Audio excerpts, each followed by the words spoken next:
सहनौ भुनक्तु सह वीर्यं करवावहै तेजस्विनावधीतमस्तु मा विद्विषावहै। ओम शांति शांति शांति। वक्रतुंड महाकाय सूर्यकोटि समप्रभ निर्विघ्नं कुरु मे देव सर्वकार्येषु सर्वदा।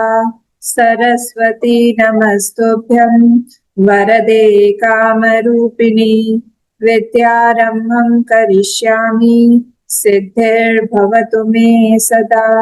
गुरुर्ब्रह्मा गुरुर्विष्णुः गुरुर्देवो महेश्वरः गुरुरेव परं ब्रह्म तस्मै श्री गुरवे नमः।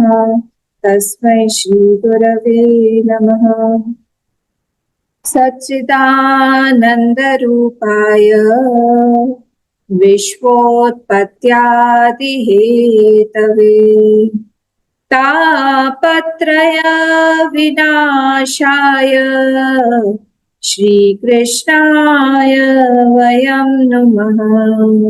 श्रीकृष्णाय वयं नुमः। यं प्रव्रजन्तम् अनुपीतम् अपीतकृत्यं द्वैपायनो विरह कातराजुहाव पुत्रेति तन्मयतया तरवोऽभिनेदुः तं सर्वभूतहृदयं मुनिमानतोऽस्मि। यस्वानुभावमखिलश्रुतिसारमेकम् अध्यात्मदीपम् अतितितीर्षतां तमोन्धं संसारिणां करुणयाः पुराणगुह्यं तं व्याससूनुम् उपयामि गुरुं मुनीनाम्। नारायणं नमस्कृत्य नरं चैव नरोत्तमं देवीं सरस्वतीं व्यासं ततो जयं मुदीरये। कृष्णाय वासुदेवाय हरये परमात्मने प्रणतक्लेशनाशाय गोविन्दाय नमो नमः। नमः पंकजनाभाय नमः पंकजमालिने नमः पंकजनेत्राय नमस्ते पंकजांग्रये। नमो किंचन वित्ताय निवृत्तगुणवृत्तये आत्मारामाय शान्ताय कैवल्यापतये नमः। कृष्णाय वासुदेवाय हरये परमात्मने प्रणतक्लेशनाशाय गोविन्दाय नमो नमः। गोविन्दाय नमो नमः। हरिओम सब लोगों को। हम लोगों ने 15th चैप्टर तक देख लिया था, जिसमें हमने देखा था कि किस तरह से अर्जुन गए हैं द्वारका और वहां जाकर वो वापस ही नहीं आ रहे हैं। और इतने में ही युधिष्ठिर को बहुत सारे अपशकुन दिखाई देने लगे और उनका मन जो है बहुत विचलित होने लगा, क्योंकि उनको समझ में आ गया कि नारद जी ने जो उनको वो समय के बारे में बताया था, जिस समय भगवान का लीला संवरण होना था, वो समय आ गया है। कहीं ना कहीं हमको अंदर से हम भाप जाते हैं, पर उस स्थिति को हम एक्सेप्ट नहीं करना चाहते हैं। ऐसी स्थिति युधिष्ठिर जी की भी हो गई। पर उस समय अर्जुन आ गए और अर्जुन ने पूरी कथा सुनाई उनको कि कैसे कैसे वहां हुआ। विदुर जी ऑलरेडी जा चुके थे। विदुर जी ने धृतराष्ट्र और गांधारी को भी जाने के लिए विवश कर दिया था उनके मार्मिक शब्दों से। तो वो भी इंद्रप्रस्थ छोड़ के, महल छोड़ के वो लोग भी यमुनोत्री की तरफ वो लोग भी चले गए थे और उनको भी आगे अच्छी गति प्राप्त हुई थी, मोक्ष की प्राप्ति हो गई थी। तो इस तरह से आप जब ये सब सुना अर्जुन के मुख से युधिष्ठिर ने, तब उन लोगों ने भी स्वर्गारोहण के लिए मन बना लिया कि अब हमको भी आगे सब कुछ छोड़ के जाना है, क्योंकि यहाँ पर अब हमारा कर्तव्य हो चुका है। अगर भगवान ने अपना ये छोड़ दिया, पृथ्वी लोक छोड़ के वो अपने धाम चले गए हैं, इसका मतलब यही है बस हमारे भी जाने का समय आ गया है। इसीलिए इस वृत्ति को साथ में रख के संकल्प करके वो सब लोग महाप्रयाण के लिए आगे बढ़ गए और उन्होंने अपने सारे की सारी अग्नियों को अपने अंदर ही डाल लिया, लीन कर लिया और उन्मत्त की तरह, जड़ की तरह युधिष्ठिर ने अपने बाल खोल लिए, सफेद कपड़ा पहन लिया और ये लोग सब स्वर्गारोहण के लिए चले गए। और इस तरह पीछे पीछे उनके भाई द्रौपदी ये सब लोग भी उनके साथ में चलने लगे। और फिर उनको वो लोग वहां गए और स्वर्गारोहण में, यहाँ पे वो स्वर्गारोहण वाली बात तो नहीं लिखी है यहाँ पर, यहाँ पे ये लिखा हुआ है कि उन्होंने भी भगवान के चरण कमलों का ध्यान किया और ध्यान करके उन्होंने भी उनका ही लोक या फिर सदगति प्राप्त हुई उनको भी। और अब जो है हम लोग आगे देखेंगे, अब परीक्षित जी के बारे में हम लोग आगे देखेंगे कि परीक्षित जो है वो क्या करते हैं। उन्होंने, युधिष्ठिर ने, अगर आपको याद हो, परीक्षित जी को इधर हस्तिनापुर में सिंहासन पर विराजित करवा दिया और इधर ब्रज मंडल पे जो वज्र नाम का जो पुत्र था उनका, अनिरुद्ध के जो पुत्र थे, उनका अभिषेक करवा दिया था। तो इस तरह से सबको, देखिए हम जहां पर भी हैं, अगर हम लोग कोई अच्छा कार्य कर रहे हैं, हम लोग को ध्यान रखना चाहिए कि हमारा सेकंड लाइन तैयार होता रहे। कोई भी काम अगर हम चाहते हैं कि ये कंटिन्यू हो, तो ये हमारी लाइबिलिटी होती है, रिस्पॉन्सिबिलिटी होती है कि हम लोग उस कार्य को हमारे आगे भी चलता रहे, ये प्रयोजन करके ही छोड़े। तो ये सारे राजाओं का ये एक रहता था कि हमारे बाद नेक्स्ट कौन बनेगा, युवराज लोग पहले से ही निश्चित करके रखते थे। तो ऐसे ही उन्होंने अभिषेक कर दिया था और फिर वो निकल गए। अब परीक्षित जी जो है उनके बारे में थोड़ा सा हम लोग पढ़ते हैं। आज हम लोग इसको खत्म करने की कोशिश करेंगे, प्रथम हमारा जो स्कंद है उसको। तो इन्होंने, अब परीक्षित जी ने अच्छे से राज्य करना शुरू किया। उनके अंदर तो सद्गुण थे ही, हमने सुना था जन्म के समय ही ज्योतिषों ने उनके बारे में सब बड़ी बड़ी क्वालिटीज जो है उसके बारे में बताया था। उसी के हिसाब से वो ब्राह्मणों की शिक्षा के अनुसार, उनके गुरुओं की शिक्षा के अनुसार वो राज्य करने लगे। और उन्होंने उत्तर की पुत्री इरावती के साथ में विवाह किया। मैं अभी 16th चैप्टर पे हूँ, ठीक है, 16 चैप्टर पे हूँ, वहां से हम लोग आगे बढ़ रहे हैं। अब उनके जन्मेजय इत्यादि 4 पुत्र भी हुए। अब उसके बाद क्या हुआ, अब उन्होंने वहां पे गंगा के किनारे जो है 3 बड़े बड़े अश्वमेध यज्ञ भी किए और भगवान को स्मरण किया, भगवान के लिए ही भगवान को समर्पित कर दिया। और उसमें ऐसा बोला जाता है कि सारे देवता लोग प्रत्यक्ष आके आहुति ग्रहण कर रहे थे, अपना अपना भाग उन्होंने ग्रहण किया। अब क्यों नहीं होना, क्योंकि भगवान जिनकी रक्षा के लिए गर्भ में उतर आए, तो उनके लिए ये सारी चीजें तो कोई बड़ी बात नहीं है।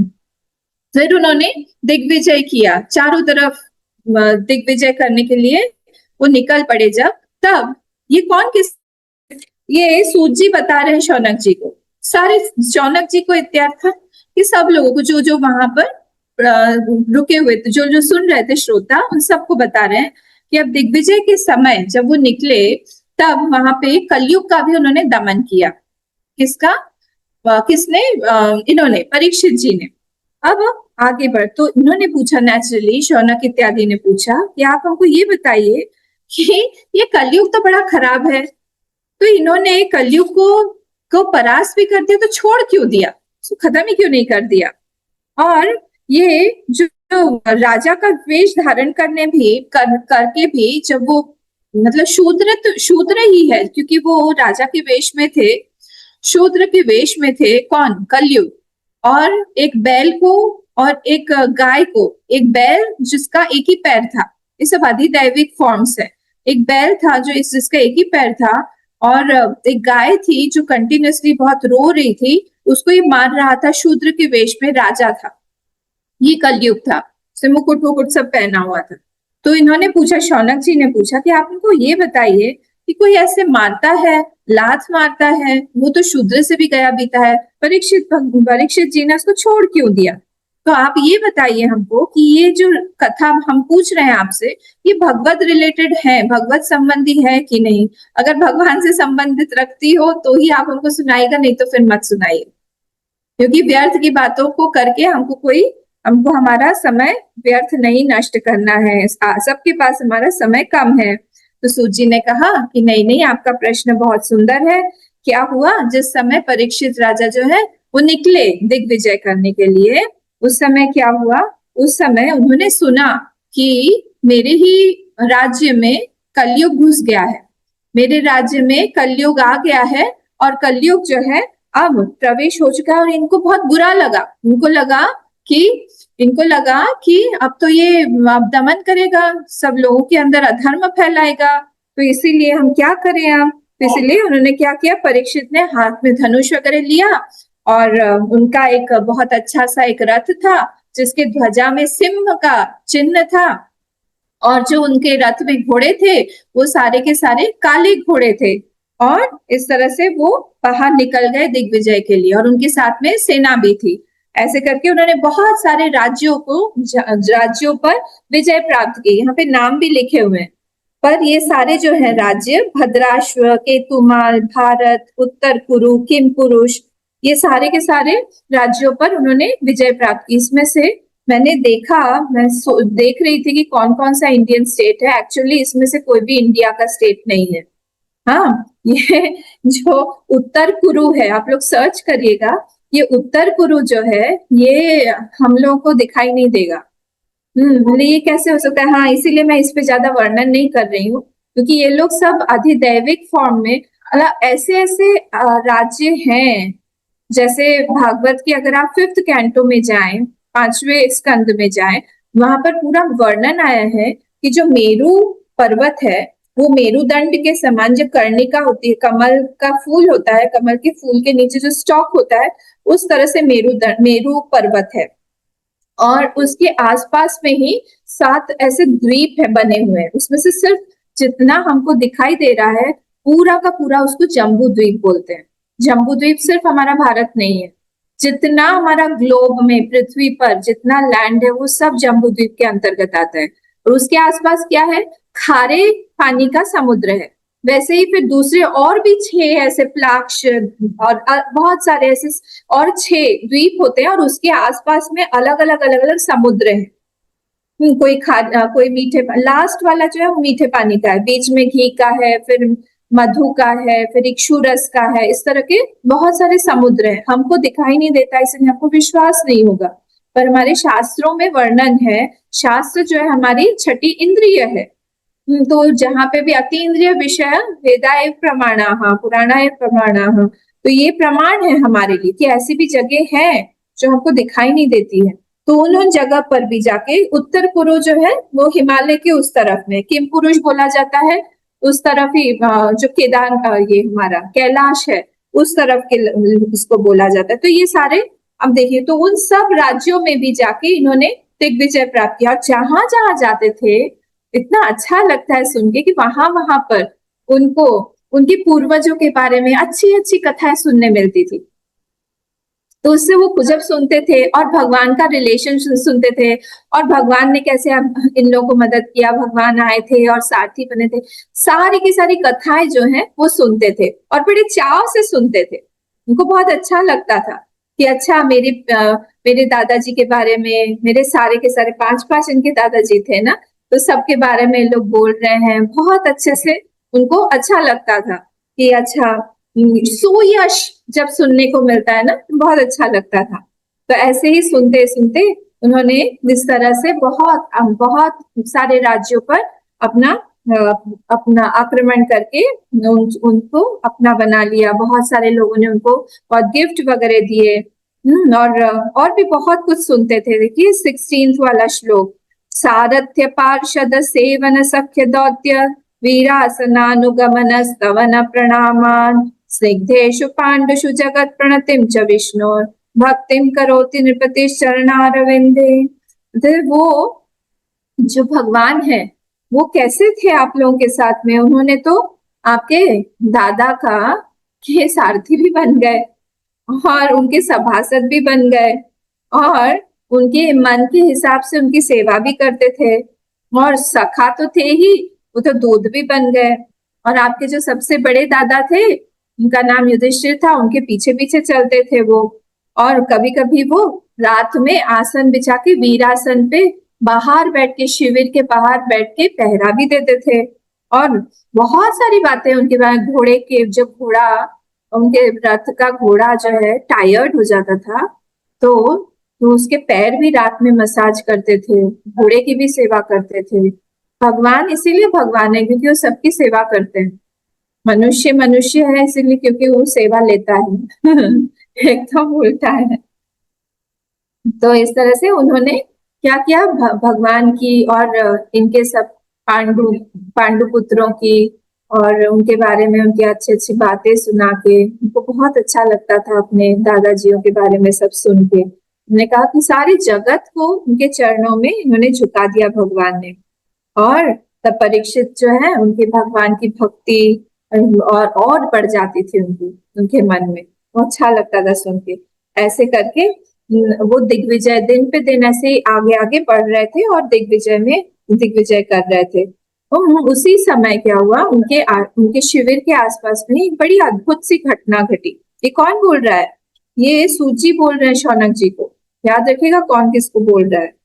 धर्मापदैकेन चरण विच्छायाम उपलभ्यगाम पृच्छते स्माश्रुवदनाम विवत्सामिव मातरम। ये क्या हुआ, उनके शिविर के थोड़े से दूर पे ही मैं देखा कि जो बैल है, एक बैल था, वो धर्म था, धर्म ने बैल का रूप धारण किया हुआ था। और पृथ्वी जो है वो उसने गौ का रूप धारण किया था, गाय का। और बैल का बड़ा आश्चर्यचकित सा एक दृश्य था, क्योंकि उसका एक ही पैर था, 4 पैरों में से सिर्फ एक ही पैर में रह गया था। और ये जो गाय थी वो बहुत दुखी नहीं ऐसी लग रही थी, बहुत रो रही थी। ऐसा लग रहा था कि उसका बछड़ा कहीं पे बिछड़ गया है।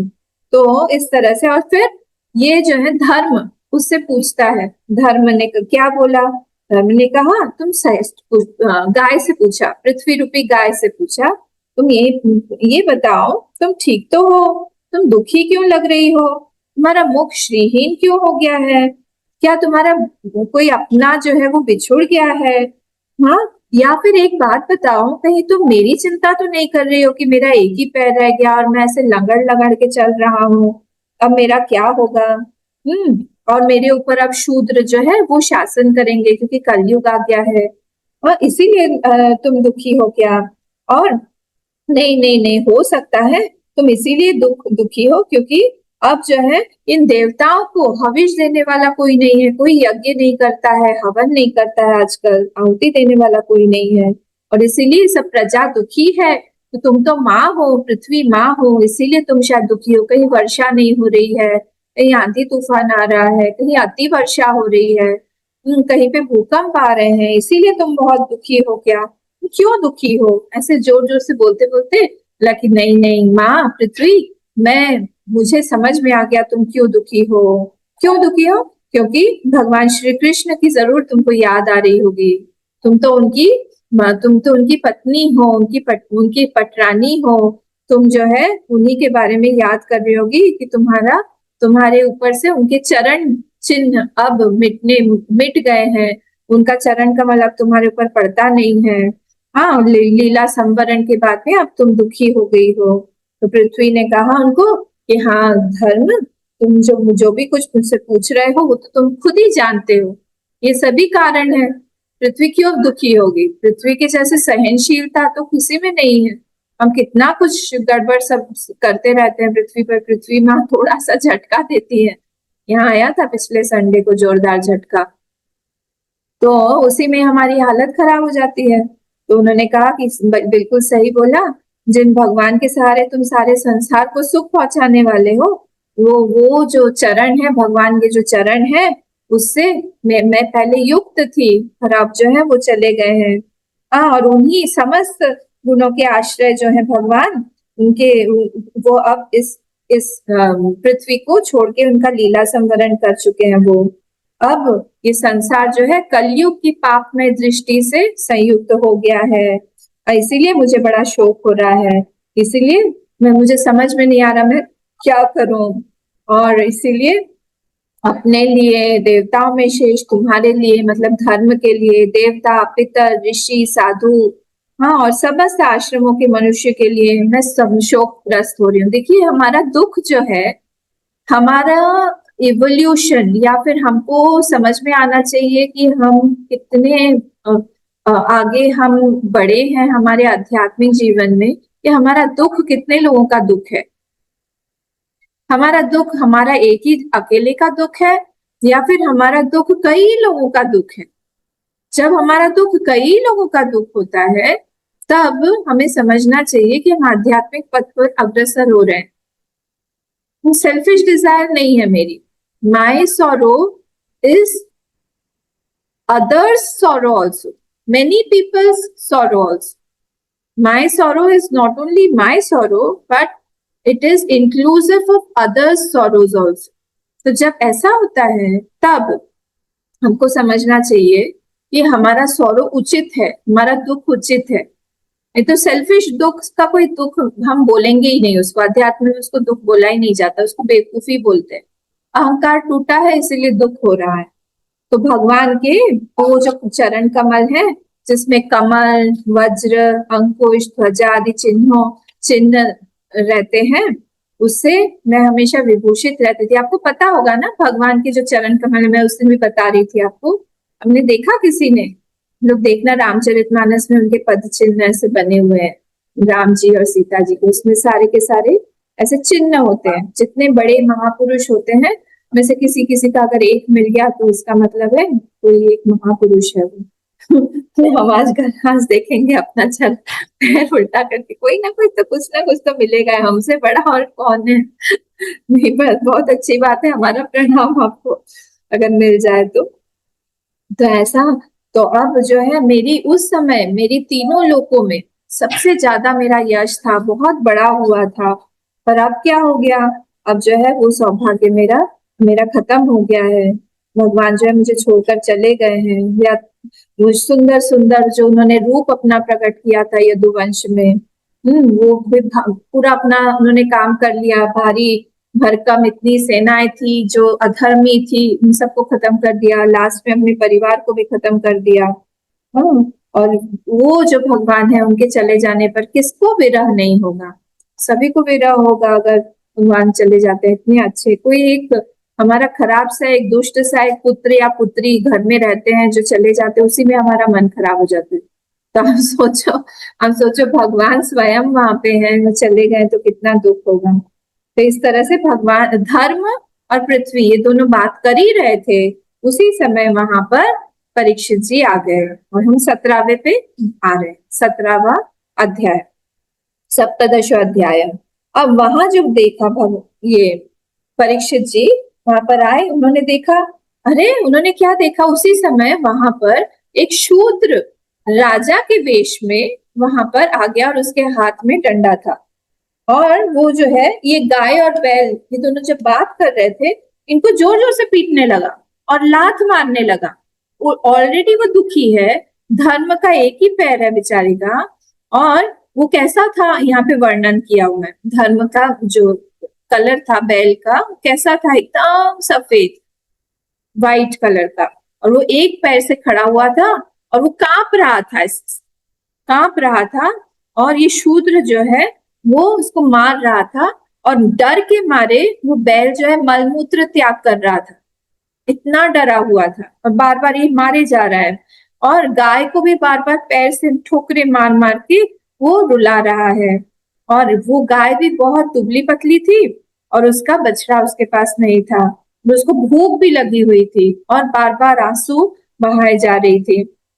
और ये जो है वहां पर राजा परीक्षित जो है वहां पर पहुंच गए, और पहुंचने के बाद ही जोर से उन्होंने मेघ गंभीर आवाज में जोर से उनको उसको ललकारा, ए तू कौन है, हाँ, और इतना बलवान होकर मेरे ही राज्य में इन दुर्बल प्राणियों को मार रहा है, कौन है तू, ऐसे नट के समान सजा हुआ है, वेश तो तूने राजा का बनाया हुआ है, पर कर्म से तो तू शूद्र लग रहा है, कौन है। हमारे दादा अर्जुन के साथ भगवान श्री कृष्ण के परम धाम पधार जाने पर इस निर्जन वन में स्थान पर निरपराधों को प्रहार करने वाला तू कौन है? तू अपराधी ही है, और अतः तुम वध करने के योग्य हो, मैं तुमको मार डालूंगा, जोर से चिल्लाए। राजा परीक्षित ने इस तरह से जोर से उसको डांटा। फिर उन्होंने धर्म से पूछा कि आप तो श्वेत वर्ण है। देखिए, सबको, ये राजा परीक्षित जी को अगर वो बैल में दिखाई दे रहे हैं कि कोई दूसरा है, इसका मतलब है कि उनकी प्योरिटी बहुत ज्यादा है। हम लोग होते तो कुछ समझ में नहीं आता, बोले क्या चल रहा है, तो थोड़ा सा देखते हैं ना। देखिए, ये सूक्ष्म दृष्टि बनानी पड़ती है। हर चीज को जैसा दिख रहा है वैसा ही देखने के बजाय हम लोगों की साधना ये होनी चाहिए कि हम उससे कुछ आगे बढ़कर देखने की कोशिश करें, और हमको दिखने लगेगा। मैं सिर्फ यही नहीं बोल रही हूँ कि बैल की जगह हम धर्म को देखें, आदि दैविक फॉर्म ही सबको नहीं दिखेगा, ये परीक्षित महाराज को ही दिखे। पर कोई भी एक परिस्थिति में भी हम लोग जब तक एक डेप्थ में नहीं जाते हैं, डीप, किसी ने कुछ खराब व्यवहार किया हमारे साथ में, कुछ हमको बोल दिया, कुछ जोर से बोला, उसमें हम भी कैसे रिएक्ट कर जाते हैं, उसमें हम लोग को भी ये सोच समझ के संभाल के हमको देखना चाहिए, जानना चाहिए कि इसके पीछे भी कोई ना कोई कारण जरूर हुआ हो। और यही यहाँ पर इन्होंने भी, परीक्षित महाराज ने भी पूछा उनसे कि तुम कौन हो? आपका ये श्वेत वर्ण है, 3 पैर पर न होने पर भी आप एक ही पैर से कैसे चलते फिरते हो? और आप, बहुत मुझे कष्ट हो रहा है आपकी स्थिति देखकर। आप ये बताइए, आप कोई देवता है क्या इस रूप में? आप कौन है? और अभी भी ये जो धरती है, आप ये मत सोचिए कि पांडव नहीं है, अभी भी ये कुरुवंशियों से, मैं हूं यहाँ पर, कुरुवंशियों से सुरक्षित है, मैं यहाँ का राजा हूँ। और आपके अलावा, आप इसमें आपके सिवा किसी भी प्राणी की आंखों से शोक के आंसू मैंने बहते हुए नहीं देखे हैं। राजाओं के बोलना कितनी बड़ी बात है, देखिए कितना ध्यान रखते होंगे वो। और आप जो है शोक ना करें, और इस जो शूद्र आपको मार रहा है इससे निर्भय हो जाए। और हे गो माता, हे मैया, आपको ये मार रहा है, मैं दुष्टों को दंड देने वाला हूँ, अब आप मत रोएं। राजाओं का तो परम धर्म यही है कि वो दुखियों के दुखों को दूर करे, और जो जो जो पीड़ित, जो पीड़ा दे रहा है दूसरों को, दूसरे प्राणियों को, उसको वो मार डाले या फिर उसका दमन करे, उसको दंडित करे। और आप तो 4 पैर वाले जीव हैं, आपके 3 पैर किसने काट दिए? धर्म से पूछा उन्होंने। तो जो किसी निरपराध प्राणी को सताता है, वो चाहे कहीं पर भी हो, वो उसको मेरा भय अवश्य रहेगा, क्योंकि मैं यहाँ पे राजा हूँ। और जो उद्दंड व्यक्ति निरपराध प्राणियों को दुख देता है, वो देवता ही क्यों ना हो, मैं उसको, उसके भुजाओं को काट डालूंगा। तो धर्म ने कहा, भगवान राजन, आप तो महाराज पांडु के वंशज हैं, और आपका इस प्रकार कहना मुझे बिल्कुल ठीक लग रहा है। आपका ये आश्वासन देना आपके योग्य ही है। और शास्त्रों में विभिन्न वचनों से मोहित होने के कारण हम उस पुरुष को, अब देखिए पूरी धर्म की बातें कर रहे हैं, हाँ, ये पूरे इसमें धर्म की बातें, इसलिए वो पकड़ लेते हैं कि अच्छा आप धर्मी हो। ने कहा कि सारे के सारे जितने भी शास्त्र हैं उसमें विभिन्न वचनों से मोहित होने के कारण हम उस पुरुष को हम नहीं जान पाते हैं, क्योंकि शास्त्र इतने विविध तरह के हैं, हम समझ में ही नहीं आता है कि किसके बारे में बोला जा रहा है। और जो लोग किसी भी प्रकार के द्वैत को स्वीकार नहीं करते हैं, वे अपने आप को ही अपने दुख का कारण बतलाते हैं, क्योंकि दूसरा वहां पे कोई है ही नहीं। तो इसलिए अगर आप मुझसे पूछ रहे हैं कि मेरे दुख का कारण क्या है, मैं तो यही बोलूंगा कि मैं ही मेरे दुख का कारण, दूसरा कोई यहाँ पे कारण नहीं है। कोई प्रारब्ध को अपना कारण बताता है, तो कोई कर्म को अपना कारण बताता है। तो इस तरह से सब लोग अपना अपना या तो स्वभाव को बोलते हैं, या फिर कोई लोग जो है ईश्वर को दुख का कारण मानते हैं कि उन्होंने ही कर्म फल दिया है हम लोगों को। और किन्हीं किन्हीं का ऐसा भी निश्चय है कि दुख का कारण न तो तर्क के द्वारा जाना जा सकता है, न वाणी द्वारा बतलाया जा सकता है। इसलिए मैं कैसे बताऊं कि कौन सा मत सही है? इसलिए सारे के सारे मत जो है, ये ऐसे बुद्धि पर आप ही विचार कर लीजिए कि कौन सा, किस लिए मुझे ये दुख हो रहा है। तो जब ये सुना परीक्षित जी ने, तो उन्होंने सोचा, देखिए सब ये जो सत्संग नहीं करता है उसके तो ऊपर से ही बात जाएगी, उसको कुछ समझ में नहीं आएगा कि क्या बोल रहे हैं। परीक्षित ने बोला ये हो ना हो, धर्म का जितना भी आपने तत्व बताया है, हे ऋषभ देव, हे बैल के रूप में जो भी आप हैं, आप धर्म का उपदेश कर रहे हैं, इसलिए मैं आपको यही मानता हूँ कि आप स्वयं धर्म ही हैं जो इस बैल के रूप में आए हुए हैं। हाँ, इसीलिए मैं आपको प्रणाम करता हूँ। और सतयुग में आपके चारों पैर थे। कौन कौन से चार पैर हैं आपके? तप, पवित्रता, दया और सत्य। तो तप, पवित्रता और दया ये तो चला गया। सतयुग में कलयुग में सिर्फ सत्य ही बचा है। ये बात को डाइजेस्ट करने में मुझे बहुत टाइम लग गया कि सत्य जो है वो कलयुग में भी है। ये मैं अपना एक्सपीरियंस बता रही हूँ। ये चार जो पैर हैं, तप, पवित्रता, दया और सत्य, मुझे लगा सत्य तो सबसे पहले चला गया होगा। नहीं, सत्य अगर चला जाता ये धरती ही नहीं टिक पाती। अगर धरती टिकी हुई है वो सत्य के कारण ही टिकी हुई है। तो एक एक करके एक एक युग में सारे के सारे पैर चले गए। इस समय अधर्म का जो अंश गर्व है, आसक्ति, मद से इन तीन चरण जो है वो नष्ट हो चुके हैं आपके। अब आपका चौथा चरण केवल सत्य ही बचा है और उसके बल पर ही आप जो है जी रहे हैं। असत्य से पुष्ट हुआ यह अधर्म स्वरूप कलयुग भी अब उसे खत्म कर देना चाहता है। और ये जो गौ माता है, ये कौन है? ये तो साक्षात पृथ्वी माँ ही है। इनको पकड़ने में टाइम नहीं लगा। नहीं, ये तो पृथ्वी माँ ही है। और इन भगवान ने इनका भारी बोझ तो उतार दिया था, इतना धर्म को खत्म कर दिया था सारा का सारा। और उनके चरण चिन्ह उनको, पृथ्वी को उत्सवमयी बना देती थे।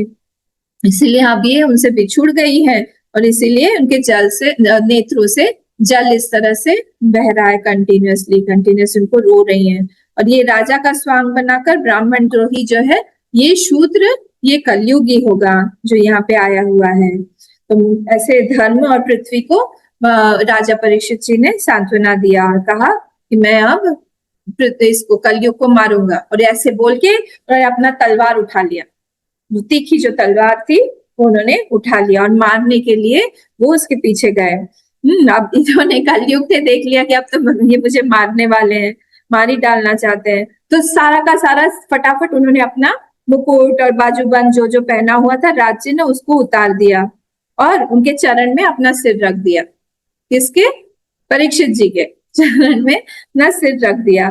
अब परीक्षित जो थे वो तो बहुत यशस्वी और शरणागत वत्सल, ये सारी क्वालिटीज होती है राजा की। तो जो राजा होता है वो इन सब क्वालिटीज के साथ कॉम्प्रोमाइज नहीं कर सकता। उसके अंदर किसी को ब्लू ब्लड बोला जाता है शायद, कि वो रॉयल फैमिली का है।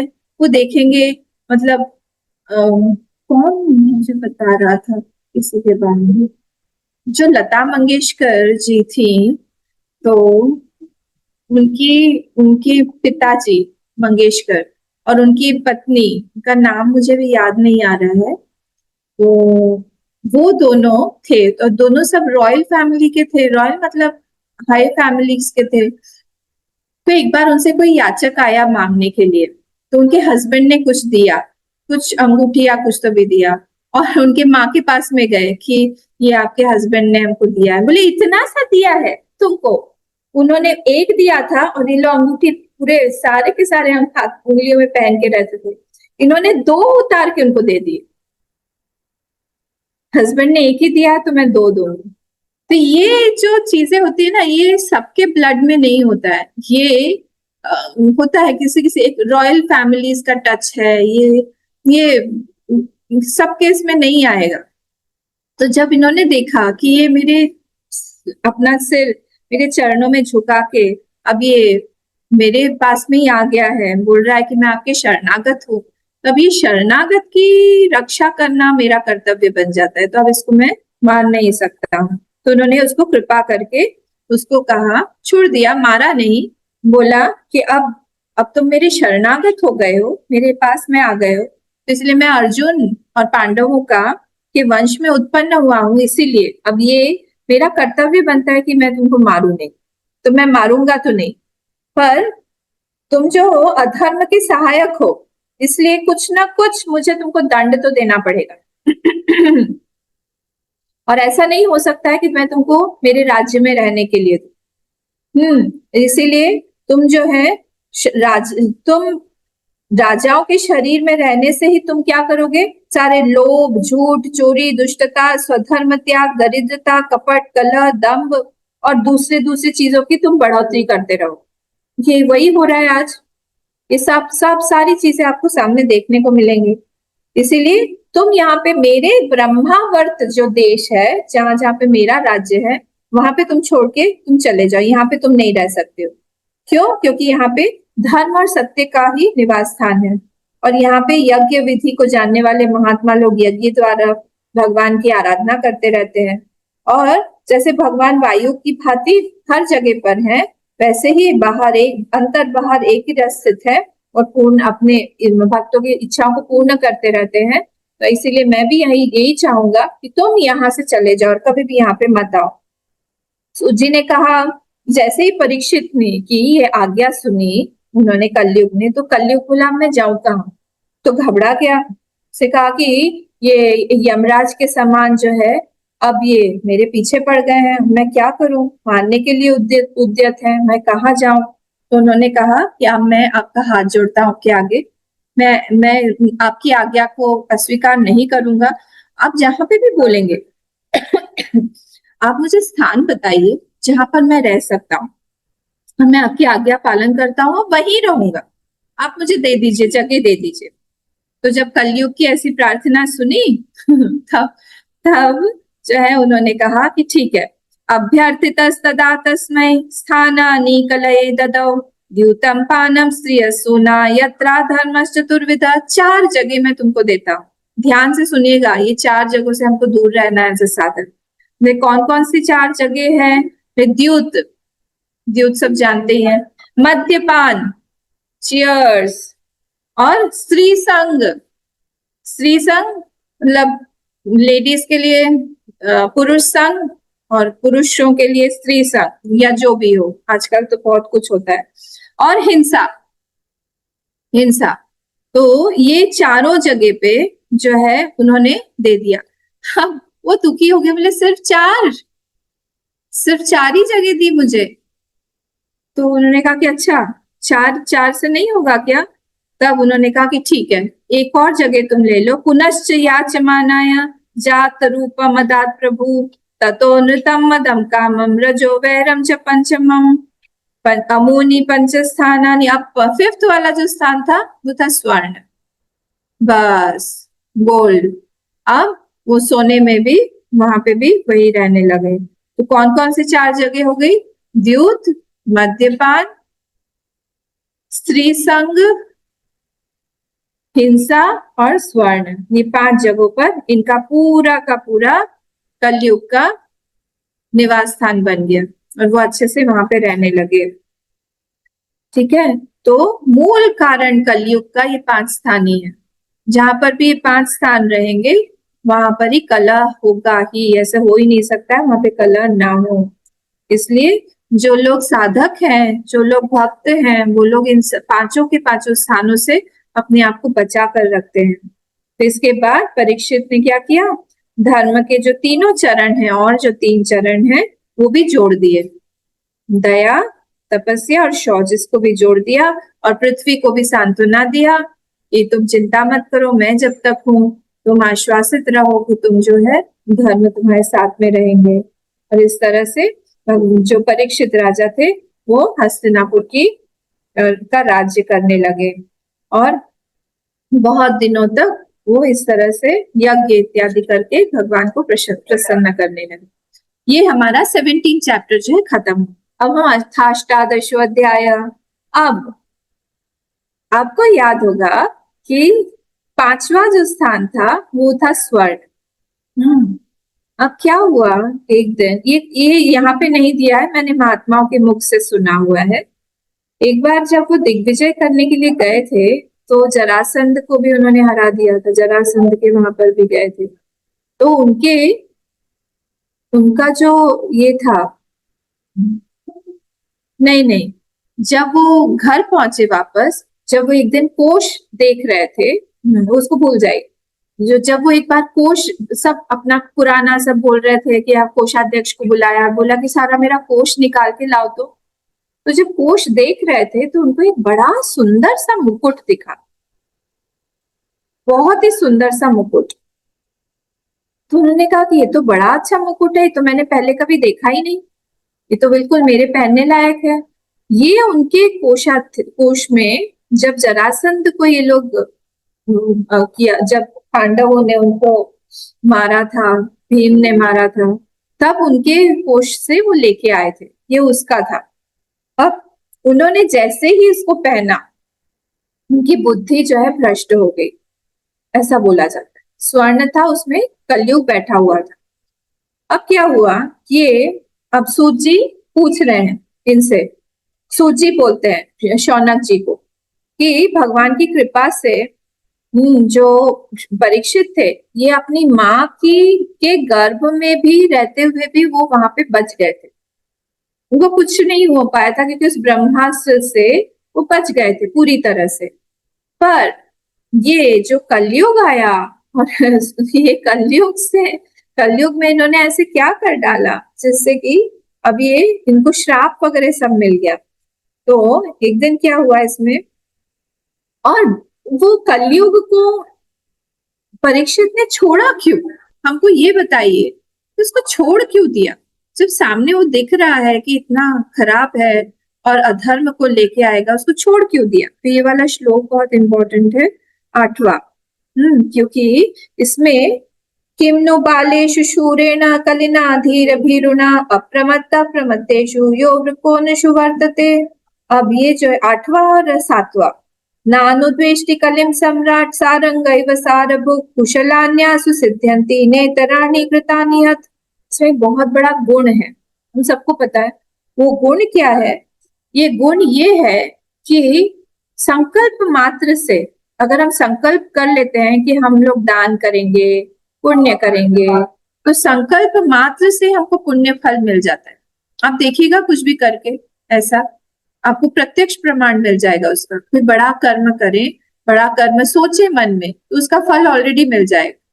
पर अगर कुछ गड़बड़ संकल्प ले लिया, उसको तो मैं पीट डालूंगा, उसको तो मैं, हम लोग तो ऐसे सोचते रहते हैं ना, भगवान अगर उसको सबको पूरा करते रहे तो हमारा पाप का झोला बहुत जल्दी भर जाएगा। ये तो उसको तो मैं खत्म ही कर दूंगा, उसको मैं दिखाता हूँ, आज आज तो मैं उसको छोड़ूंगा नहीं, हिंदी में समझाना पड़ेगा उसको, क्या कुछ नहीं हुआ। तो जब हम लोग संकल्प में किसी के बुरा सोचते हैं तो उसका फल नहीं मिलता जब तक कि वो क्रियान्वित नहीं होता, जब तक कि वो हम लोग physically we don't do that action.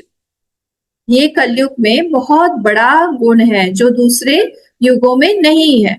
जब तक हम लोग उसको करेंगे नहीं खराब काम को, तब तक उसका फल नहीं आएगा। पर अच्छा कर्म का संकल्प भी हम लोग अगर ले लेंगे तो उसका उसी क्षण फल आ जाएगा।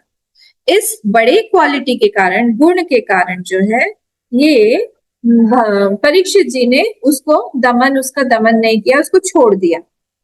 ठीक है, तो इसीलिए यहाँ पर जो है वो छूट गया। अब क्या हुआ, एक दिन वो मुकुट पहन लिया, किसने, परीक्षित राजा ने। अब मुकुट तो पहन लिया, मुकुट पहन के इन्होंने कहा कि चलो अब इसको तो दिखाना है, चलो चलते हैं शिकार खेलने। उन्होंने अपना सेना वगैरह लिया, हाथ में धनुष बाण लिया, घोड़े पर चढ़े और निकल गए शिकार खेलने के लिए। तो शिकार खेलते खेलते खेलते खेलते गहरे वन में घुस गए। बहुत सारे हिरण थे वहां पे, हिरण का पीछा करते करते वो गहरे वन में पहुंच गए और बहुत दौड़ते दौड़ते उसके पीछे पीछे बहुत थक गए थे, बहुत थक गए थे। और अब उनको भूख प्यास भी लगने लगी थी, और इतने गहरे गंभीर वन में अब कहाँ पे कोई मिलेगा उनको। तो सब जगह ढूंढ रहे थे, कोई जगह मिल जाए जहां पर मैं कुछ पानी वानी पी लूं। पानी तो उनको मिला ही नहीं, कुछ नहीं मिला, कोई कोई जगह ही नहीं मिली। से करते करते जब और थोड़ी देर आगे गए तब उनको एक कुटिया दिखी। उस कुटिया में एक संत, एक महात्मा बैठ के ध्यान कर रहे थे, और उनकी आंखें पूरी तरह से बंद थी और पूरा ब्रह्म में लीन थे। ये पूरा जो भी रजोगुण, सत्वगुण, तमोगुण से उपरत होके वो तुरीय में स्थित थे। देखिए, परीक्षित अगर उस समय अलग मूड में होते तो समझ जाते, पर क्योंकि अभी उनपे कलयुग चढ़ा हुआ था तो उन्होंने समझा नहीं उस चीज को। तो उनके पास अब उनको तो बोलना, उनको पानी चाहिए, प्यासे हैं, बहुत ज्यादा भूख लगी है, थके हुए हैं, और इनके पास में जाके उन्होंने प्रणाम प्रणाम किया। इनकी आंखें बंद बैठे हुए हैं ऐसे। उनको लगा कि अरे मैं राजा हूँ, मेरा कोई आवभगत नहीं, मुझे कोई सीट नहीं दे रहे हैं, पूछ नहीं रहे हैं, आसन नहीं दिया, कुछ नहीं दिया, अर्घ्य इत्यादि तो दूर ही बात ही रहो। तो उनको थोड़ा सा धीरे धीरे गुस्सा आने लगा। जिस दिन हम लोग भूखे रहते हैं, गुस्सा आता है ना व्रत के दिन, वैसे अब इनको हो गया। इनका तो पेट खाली था बिल्कुल, अब वो भूख प्यास से और छटपटा रहे थे। तब जब उनको क्रोध आ गया तो उन्होंने सोचा कि, और ये पहली बार ही ऐसा था उनके जीवन में, पहले कभी भी ऐसा नहीं हुआ था। तो वहां से उन्होंने क्या किया, प्रणाम किया, तो भी कोई नहीं, अंदर भी कोई नहीं था, बाहर भी कोई नहीं था। तो इनको बहुत गुस्सा आ गया। जाते समय इन्होंने देखा वहां पे एक साइड में मरा हुआ सांप है। अब वो जंगल है, आश्रम है, किसी ने मार के डाल दिया हो। मरा हुआ सांप लिया उन्होंने, अपने धनुष के हाथ नहीं लगाया, उन्होंने एक बाण लिया, बाण से ऐसे उठाया, बाण से उठा के ने देखने के लिए कि सच में कर समाधि में या ढोंग कर रहा है। जरूर ढोंगी कर रहा होगा कि इन राजाओं वाजाओं से हमको क्या कोई लेना देना नहीं है, देखिए ये कलयुग है, दिमाग पे सिर के ऊपर बैठा हुआ है। और कहा कि इसीलिए इन्होंने अपनी आंखें बंद करके रखी है, ये आंखें चला जाएगा फालतू। ये देखने के लिए उन्होंने बाण से वो सर्प उठाया, मरा हुआ सर्प, और उनके गले में डाल दिया। गले में डाल के और वहां से निकल के चले गए। अब ये इनका नाम शमीक था, शमीक मुनि। तो शमीक मुनि के जो पुत्र था वो बड़ा तेजस्वी था, छोटा सा था बच्चा, और वो दूर दूसरे ऋषि बालकों के साथ में खेल रहा था। तो किसी ने जाके उससे कहा कि अरे अरे सुनो सुनो, हम लोगों ने देखा कि वो जो राजा है वो तुम्हारे आश्रम में गए थे और वहां से वो निकल के गए हैं, और हमने ये भी देखा कि उन्होंने वहां मरा हुआ सांप तुम्हारे पिताजी के गले में डाल दिया है। और जैसे ही उसने ये सुना, तेजस्वी था बड़ा, छोटा सा था पर, तो उसने कहा कि अच्छा ये राजा इतने उद्दंड हो गए हैं, ये अपने मर्यादा को क्रॉस कर रहे हैं, इनको पता नहीं है कि इनको जो है पृथ्वी के रक्षक के रूप में बनाया था, भक्षक बन रही है। अब मैं ही उनको दंड दूंगा, मैं दिखाता हूं कि मैं कौन हूं। और इस तरह से वो गए एक नदी के पास में, छोटे से है, इनका नाम श्रृंगी है, श्रृंगी शमीक मुनि के पुत्र। तो ये गए नदी के पास, देखिए अब नदी के पास में गए मतलब नदी कहीं आसपास में ही थी, पर वो क्योंकि राजा को ये सब होना था परीक्षित को, इसलिए वो नदी भी नहीं दिखी होगी, या गुस्से में यहाँ से वहां चले गए ये सब करके। तब इन्होंने क्या किया, इन्होंने कहा कि अच्छा मर्यादा का उल्लंघन किया है इन्होंने, ये हाथ में जल लिया, आचमन किया पहले, हाथ में फिर से जल लिया, संकल्प करके जोर से चिल्ला के बोले, कुलांगार परीक्षित, तुमने मेरे पिता का अपमान किया है, मर्यादा का उल्लंघन किया है, इसलिए मेरी प्रेरणा से आज से 7वें दिन तक्षक आके, तक्षक सर्प आके तुमको डस लेगा और तुम वहीं पर ही जल के भस्म हो जाओ। और ऐसे करके जल जो है डाल दिया नीचे। हाहाकार मच गया हर जगह, और ये खुद ही जोर जोर से रोने लग गया। रोते रोते रोते रोते अपने पिता के पास में सामने जाके प्रणाम करके वहां पे बैठ गया, और भैं भैं करके जोर जोर से रो रहा है, सब कुछ कर करा। अब जब ये ऐसे करके रोने लग गया, तब तब पिताजी की धीरे से, क्योंकि इतना आवाज हो रहा है, धीरे से आंख खुली, खोल के उन्होंने देखा कि गले में कुछ है, उसको निकाल के देखा कि अच्छा सांप है, सांप को फेंक दिया नीचे। तब उसके बाद उन्हें पूछा कि तुम रो क्यों रहे हो बेटा, क्या हो गया, ऐसा क्या हो गया रो रहे हो, हाँ किसी ने तुमको मारा, कुछ बोला, कुछ किया, क्या हो गया तुमको, क्यों रो रहे हो। फिर उसने सारी की सारी चीजें बताई, शमीक ऋषि को सारी की सारी बातें सुनाई, और मैंने कैसे उसको श्राप दे दिया ये भी बता दिया। शमीक ऋषि को प्रसन्न होना चाहिए था, उनके साथ अपराध हुआ है। शमीक ऋषि जो है बिल्कुल प्रसन्न नहीं हुए, उल्टे बहुत दुखी हो गए। ने कहा कि हाय रे, ये मूर्ख बालक मेरा ही बालक क्यों हुआ, उसने ऐसा क्यों कर दिया, तुमने तो बहुत बड़ा पाप कर दिया। अहो बताम हो महत अज्ञते कृतम अल्पीय से द्रोह, छोटी सी चीज के लिए तुमने इतना बड़ा श्राप दे दिया, इतना बड़ा दंड दे दिया। तुम्हारी बुद्धि तो अभी बहुत ही छोटी है, बहुत ही कच्ची है, और ये तुमको पता नहीं है कि ये जो राजा होते हैं वो साधारण नहीं होते हैं, भगवान का ही स्वरूप होते हैं, और उनको तुमने साधारण मनुष्य समझ लिया। और वो जो है राजा का जो दुस्सा तेज है, उसी के कारण हम लोग सुरक्षित रहते हैं, तो प्रजा निर्भय रहती है। और आज तुमने क्या कर दिया ये सारी चीजें, क्या ऐसे तो नहीं करना चाहिए था तुमको। हाँ, जिस समय राजा का रूप धारण करके भगवान पृथ्वी पर नहीं दिखाई देते हैं, उस समय ये चोर वगैरह सब बढ़ जाते हैं, डाकू डकैत बढ़ जाते हैं, खराब खराब कर्म कर्म होने लगते, क्रिमिनल्स बढ़ जाएंगे, सब होने लगेगा पृथ्वी पर। हाँ, नाश हो जाएगा, एक क्षण में ही सबका नाश हो जाएगा। और इसीलिए तुम जो हो, तुमने बहुत बड़ा अपराध कर दिया है। राजा के न रहने पर लुटेरे बढ़ जाते हैं और आपस में मारपीट होने लगती है, और स्त्रियां, पशु, धन, संपत्ति सब लुट जाता है। तो ये तुमने बहुत गड़बड़ काम किया जो तुमने श्राप दे दिया, और वो भी सम्राट परीक्षित जैसे व्यक्ति का, जिसको जो भगवान के इतने बड़े भक्त हैं। एक छोटा सा अपराध हो गया, ये तो बहुत छोटा सा अपराध है, उनको भूख प्यास लगी थी इसीलिए उन्होंने ऐसा किया। वो तो बड़ी यशस्वी है, बहुत धर्म धुरंधर है, और इतने सारे अश्वमेध यज्ञ किया है उन्होंने, ये आसान बात नहीं है, भगवान को उससे प्रसन्न किया उन्होंने। और इसीलिए तुम जो है ये तुम्हारे योग्य कदापि नहीं था, और तुम जो हो बहुत नासमझ हो, और इस नासमझ बालक ने हमारे निष्पाप सेवक राजा का अपराध किया है। भगवान जो है हमको हमें बचाए और हमको क्षमा करे, क्योंकि भगवान ये श्लोक जो है ना आप लोग को टिक करना है। तिरस्कृताम विप्रलभ 48, 49 और 50, ये हमें हमारे जीवन में लाना है इन चीजों को।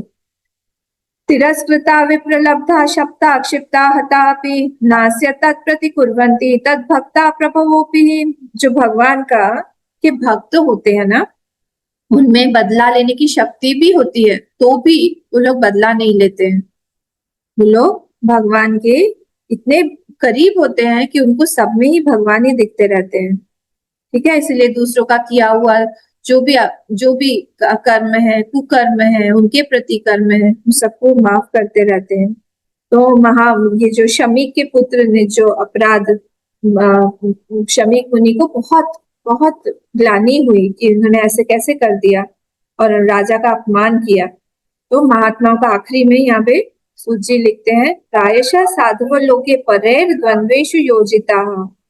महात्माओं का ऐसा स्वभाव ही होता है कि जगत में दूसरे लोग जो है उन्हें सुख दुख इत्यादि देते हैं, तो भी वो हर्षित या व्यथित नहीं होते हैं, वो अपनी स्थिति में भगवान के साथ में है, तो और क्या चाहिए। ये सब प्रिंसिपल्स ना भक्तों के लिए बहुत बड़े बड़े प्रिंसिपल्स हैं। साधकों को अपनी साधना में ये सारी चीजें लानी चाहिए पल पल, तभी जाके वो भगवान का प्यारा हो पाएगा, नहीं तो दूर ही है, संसार का प्यारा है, भगवान का प्यारा नहीं है वो। और हिंदी वाला भगवान का प्यारा हो जाना नहीं, हाँ, स्वर्गवासी नहीं हो जाना। मैं दूसरी बात करें, भगवान का प्यारा मतलब वो भक्त बनेगा, तभी बन पाएगा जब उसमें ये सारी क्वालिटीज आएंगे। अब क्या हुआ, अब परीक्षित पहुंचे अपने महल, पहुंच के खुश हुए होंगे। पहले तो पानी वानी पिया, पहले सबसे पहले क्या किया उन्होंने, सबसे पहले मुकुट उतारा।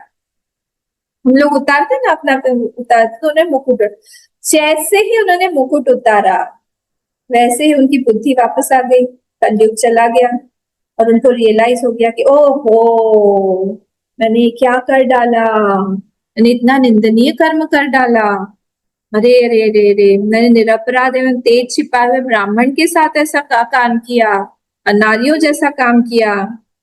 अवश्य ही उन महात्मा के अपमान का फलस्वरूप शीघ्र ही फल मुझे मिलने वाला है, और कोई घोर विपत्ति आने वाली है। और मैं तो चाहता ही हूँ ऐसा हो ही, क्योंकि मुझे बहुत पश्चाताप हो रहा है।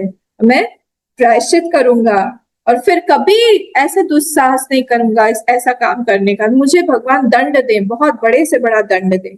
ऐसा निश्चय करके वो बैठे ही थे, उसी समय किसी ने आके उनको ये समाचार सुनाया कि श्रृंगी ने उनको श्राप दे दिया है, आज से बस 7 ही दिन है उनके लिए, 7वें दिन तक्षक आके उनको डसेगा, तो 7th डे। और उनका मन कैसा था उस समय, उन्होंने क्या सोचा उस समय, उस समय भी उनको लगा कि बहुत ही बढ़िया हो, बहुत अच्छा हो, उनको वैराग्य हो गया सब चीजों से।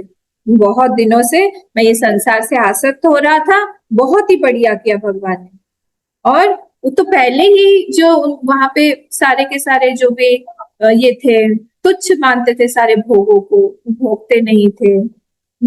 और इस लोक के उस लोक के सारे भोगों को बहुत त्याज्य मानते थे, और भगवान के चरण कमलों की उसकी सेवा को ही सबसे बड़ा मानते थे, भक्ति को ही सबसे बड़ा मानते थे। उनके जीवन में और कुछ पर्पस ही नहीं था, तो ऐसे ही मानते थे। तो उनको बहुत खुश हो गए वो, और सब कुछ फटाफट छोड़ दिया, सब कुछ उन्होंने दे दिया अपने बच्चों को, दे के जन्मेजय को अभिषेक कर दिया, और गंगा के तट पर जाके बैठ गए अनशन व्रत लेके, कि अब मैं मरणोपरांत तक, मृत्यु तक अब मैं वहां पे गंगा तट पर बैठूंगा, और मैं कुछ भी खाऊंगा पीऊंगा नहीं। इस तरह से वो वहां पे बैठ के भगवान का ध्यान करने लगे। जब वो ध्यान कर रहे थे, उसी समय बड़े बड़े ऋषि मुनि चारों तरफ से उनको खबर मिल गई, और ये लोग सब लोग आके परीक्षित के आसपास में इकट्ठा होने लगे। बहुत सारे नाम है, देखिए इनको नाम भी अगर हम स्मरण करें ना, हमारा पुण्य बढ़ जाता है। अत्रि, वशिष्ठ, च्यवन, शरद्वान, अरिष्ट नेमि, भृगु, अंगिरा, पराशर, विश्वामित्र, परशुराम, उतथ्य, इंद्र प्रमद, इत्ववाह, मेधातिथि, देवल, आष्टिशेन, भारद्वाज, गौतम, पिप्पलाद, मैत्रेय, और्व, कवश, अगस्त्य, स्वयं भगवान व्यास वो भी आ गए, नारद जी, और भी तरह तरह के ब्रह्मर्षि, देवर्षि, राजर्षि, सब लोग जो है सब लोग आ गए। और राजा ने क्या किया, उठ उठ के सबकी सेवा किया, सबका स्वागत किया, सत्कार किया। जब सब लोग आराम से बैठ गए, उन्होंने फिर से प्रणाम किया उनको, और सामने खड़े हो गए, हाथ जोड़कर खड़े हो गए, और वो बोलने लगे उनसे, क्या मैं तो सारे के सारे राजाओं में धन्य हूँ कि आप सब लोग यहाँ पधारे। मैंने एक पाप किया है, फिर भी आप लोगों ने मुझे माफ कर दिया, और आप लोग यहाँ पर आए, तो मैं इसका मुझे ऐसा लगता है कि भगवान की ही कृपा के कारण आप लोग आए हैं, या फिर मेरे जो एंसेस्टर्स हैं, दादा परदादा, उनकी कृपा है मुझ पर, इसीलिए, या भगवान की उन पर कृपा है, इसीलिए आप लोग सब लोग यहाँ पे आए हुए हैं। निस्संदेह, क्योंकि मुझसे बहुत बड़ा पाप हो गया है, और इसीलिए ये शाप के रूप में मुझे और कुछ नहीं, कृपा ही मुझे लगती है कि भगवान ने मुझे कृपा मुझ पर किया है, मुझे वो छुड़ाना चाहते हैं इन सब संसार से, वैराग्य उत्पन्न करने के लिए ही उन्हें श्राप दिया है। मैं आप लोगों को सबको फिर से प्रणाम करता हूँ, और बार बार यही प्रार्थना करता हूँ कि मुझे कर्मवश जिस भी योनि में जाना पड़े, जन्म लेना पड़े, मेरा भगवान के प्रति अनुराग कम ना हो, हमेशा उनके प्रति भक्ति रहे, और आप लोगों जैसे महात्मा जिनके मन में भगवान हमेशा रहते हैं, उनका संग मुझे हमेशा प्राप्त होता रहे, उनका प्रेम प्राप्त होता रहे, और सबके साथ में जगत में एक सी मैत्री मैं सबके साथ में रख पाऊं। हाँ, इसलिए ऐसा आप मुझे आशीर्वाद दीजिए। इति स्म राजाध्यवसाय युक्तः प्राचीन मूलेषु कुशेषु धीरः उदङ्मुखो दक्षिणकूल आस्ते समुद्रपत्न्या ससुतन्यस्तभारः। महाराज जो परीक्षित है बहुत धीर थे, गंभीर थे, ऐसा निश्चय करके उन्होंने क्या किया, गंगा जी के तट पर जाकर वो जो कुशा का आसन होता है वो उस पे जाके बैठ गए, उत्तर मुख करके बैठ गए, उत्तर की तरफ दिशा में मुख करके वो बैठ गए, और सारा का सारा काम जो है उन्होंने तो जन्मेजय जी को पहले ही दे दिया था। अब क्या हुआ, अब भगवान के चरित्र को सुनना था उनको, तो इसीलिए उन्होंने प्रार्थना किया, सब लोगों का हाथ जोड़ के फिर से प्रार्थना किया कि आप सब लोग जो है अब सब ओर से पधारे, चारों तरफ से आप लोग मेरे पास में आए हैं, तो आप लोगों पर मुझे पूर्ण विश्वास है, और मैं अपने कर्तव्य संबंध में ये प्रश्न पूछना चाहता हूँ, क्योंकि आप सब लोग तो विद्वान हैं और आपने शास्त्रों का अध्ययन भी किया हुआ है। मुझे आप ये बताइए, जिसके पास में बहुत थोड़ा सा समय बचा हुआ है, कि मैं 24th श्लोक पढ़ रही हूँ 19th चैप्टर का 24th श्लोक, तो विशेष करके जो मरने वाला है, जिसके पास बहुत थोड़ा सा समय है, उसके लिए अंतःकरण, उनके लिए और शरीर से करने योग्य कौन सा कर्म है जिसको उसको करना चाहिए, ये आप मुझे बताइए, जिसके पास में बहुत थोड़ा समय है। हाँ, जब ये ऐसे प्रश्न पूछ ही रहे थे, तब क्या हुआ, एक बहुत बड़ी चीज हो गई।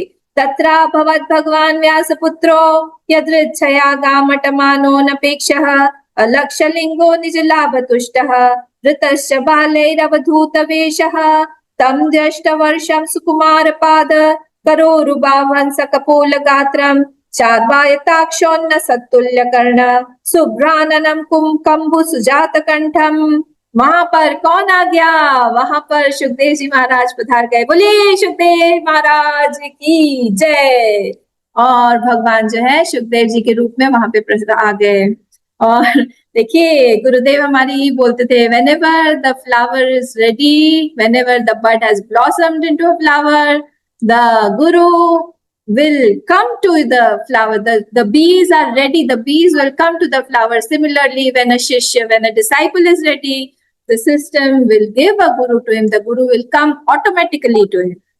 और वैसे ही यहाँ पर उनके प्रश्नों के साथ में जब परीक्षित जी तैयार थे, उनके पास में गुरु आ गए। देखिए सब लोगों को भागवत आती थी। भगवान व्यास वहां बैठे हुए, व्यास जी द्वारा रचित है, पर उन्होंने मुंह नहीं खोला, क्योंकि सबको पता है कि हमारा गुरु कौन होगा। उनको सबको पता था कि परीक्षित जी के गुरु के रूप में कौन आने वाले, किसके मुख से सुनना है इसको। तो इसलिए किसी ने भी, इतने बड़े बड़े वहां पे सब बैठे हुए थे, तो कोई भी भागवत की कथा कर सकता था, पर उन्होंने नहीं बोला। इनके लिए सब लोग वेट कर रहे थे। और ये कैसे हैं? हो हमारे वक्ता आ गए हैं। कौन है, कैसे हैं? और ये स्वेच्छा से विचरण करते हुए, किसी की भी अपेक्षा न रखने वाले व्यास नंदन भगवान। कौन है ये? सुखदेव जी महाराज। ये इनका कोई भी वर्ण या आश्रम का कोई भी चिन्ह इनके उस पर नहीं था कि जनेऊ हो या दंड हो हाथ में, तो सन्यासी हो, कोई भी इनका चिन्ह नहीं था इनके पूरे बॉडी पर। और कैसे थे ये? बच्चों और स्त्रियों से घिरे हुए थे। सारे के सारे बच्चे और स्त्रियां इनके आसपास में थे, और सब लोग इनके आसपास चल रहे थे। और इनकी अवस्था कैसी थी? 16 साल की, षोडश वर्षीय, छोटे से। और बहुत सुंदर सुंदर हाथ पैर, सारे जंघा भुजाएं, निर्वस्त्र थे, दिगंबर वेश में थे, एक भी वस्त्र नहीं था पूरे के पूरे अंग में। और सुंदर सुंदर उनके कंधे, कपोल और सारे अंग अंग बिल्कुल सुकुमार सुकुमार थे। नेत्र बड़े बड़े विशाल विशाल नेत्र थे, और नासिका उनकी कुछ ऊंची थी। शुकदेव है ना, तो शुक जैसी नासिका थी उनकी कुछ ऊंची। कान बराबर बराबर थे, सुंदर भौहें थी, और बहुत सुंदर सा उनका मुख था। और गला तो ऐसा था, गला देखिए, हर एक सामुद्रिक शास्त्र होता है जिसमें हर एक बॉडी का पार्ट, अंग बेस्ट कैसा होता है वो लिखा हुआ रहता है। तो उसमें जितने भी जो भी लक्षण है वो सारे के सारे भगवान से मिलते हैं, भगवान का बेस्ट रहता है। वैसे ही इनका भी है। तो गला किसको बेस्ट मानते हैं? जिसमें 3 ऐसी रेखाएं। सब लोग अपना अपना चेक कर लीजिए। गला कैसा था? मानो सुंदर सा शंख हो, हंसली ढकी हुई थी, ऐसे नहीं यहाँ से बाहर निकल रही है, ढकी हुई थी। सब ढका ढका अच्छा लगता है। हाँ, छाती चौड़ी और उभरी हुई थी, नाभि भंवर के समान गहरी थी। और क्या था? उदर बड़ा ही सुंदर था, त्रिवेली से युक्त था, 3 उसमें ऐसी लकीरें थी, लंबी लंबी भुजाएं थी, मुख पर घुंघराले घुंघराले बाल थे उनके, और दिगंबर वेश में थे। किसी श्रेष्ठ देवता की तरह तेजस्वी थे। और कलर कैसा था उनका? श्याम रंग था। और शरीर की छटा और मधुर मुस्कान से वो स्त्रियों को सदा अट्रैक्ट करते रहे, आकर्षित कर रहे थे, बहुत मनोहर जान पड़ रहे थे। उन्होंने अपने तेज को छिपा के रखा हुआ था, और फिर भी उनके लक्षण जानने वाले मुनि उनको पहचान रहे थे और प्रणाम कर रहे थे। और सबके सब एकदम से आसन से खड़े हो गए। जैसे ही वो आए, सबके सब एकदम से खड़े हो गए और उठ के उन्होंने प्रणाम किया। देखिए, ऐसा बोला जाता है भगवान में 30 गुण है, पर सुखदेव जी महाराज में 38 गुण थे, 39। अब गुरु को तो हमेशा भगवान से भी बड़ा मानते हैं हम लोग, वैसे ही यहाँ पर भी उनमें ज्यादा गुण है, ऐसा बोला जाता है, कहीं कहीं लिखा हुआ है। तो अब राजा परीक्षित जो है, उन्हें देखा कि अरे अतिथि के रूप में तो ये बहुत बड़े महात्मा आए हुए हैं। उन्हें भी प्रणाम किया उठ के, और उनकी पूजा वगैरह की, और सब जब बच्चे और स्त्रियों ने देखा आसपास कि ये तो बहुत महान कोई है, हम तो उनको ऐसे ही मान रहे थे, तो सब लोग चले गए वहां से, उनको अकेला छोड़ चले गए। और फिर वहां पे उनको श्रेष्ठ एक बड़े से आसन पर विराजित किया गया। यही वक्ता होने वाले हैं हमारे।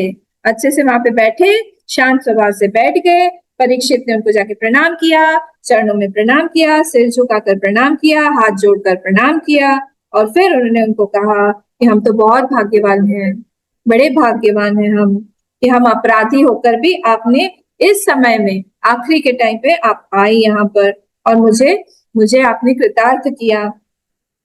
आप जो है अवश्य ही पांडवों के सूरत भगवान श्री कृष्ण जो है उनकी कृपा के कारण ही आप यहाँ पर आए हुए हैं। हाँ, और मैं आपको प्रणाम करता हूँ। भगवान श्री कृष्ण की कृपा न होती तो आप जैसे एकांतवासी यहाँ पर क्यों आते? सिद्ध पुरुष हैं आप, क्यों आते यहाँ पे दर्शन देने के लिए? आप तो योगियों के भी परम गुरु हैं।